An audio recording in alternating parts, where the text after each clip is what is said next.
Hello there, ladies and gentlemen, and welcome to the Moral Dilemma of the Week.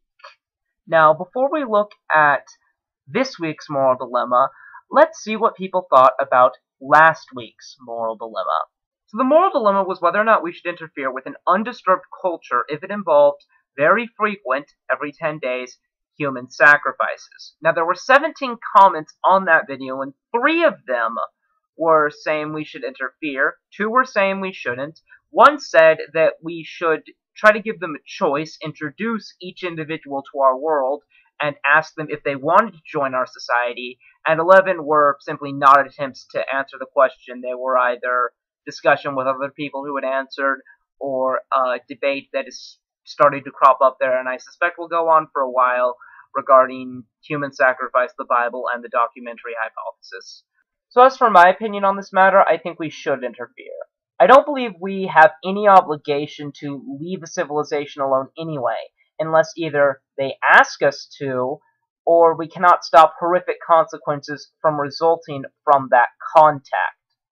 So obviously, if human life is on the line, that's just another reason besides evangelism, our life-saving medical technology, our life-improving other technology, and possibly other things, that we should intervene. Also, I wonder if cultures really die just by coming into contact with other cultures. So with that out of the way, let's take a look at this week's moral dilemma. This week's moral dilemma is, you are walking along in a field and see a woman lying unconscious.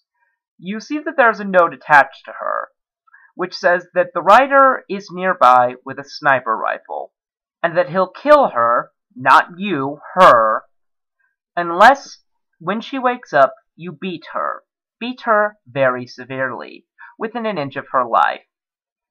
You may not explain the situation or communicate with her in any way, or he'll shoot her.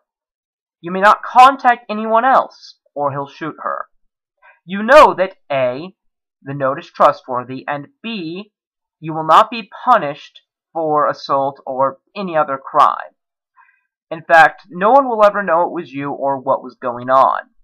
You also know that she'll make a full recovery from any injuries you inflict within a few months. What should you do? Please comment or make a video response to this week's moral dilemma. Also, rate this video and subscribe. See you next time.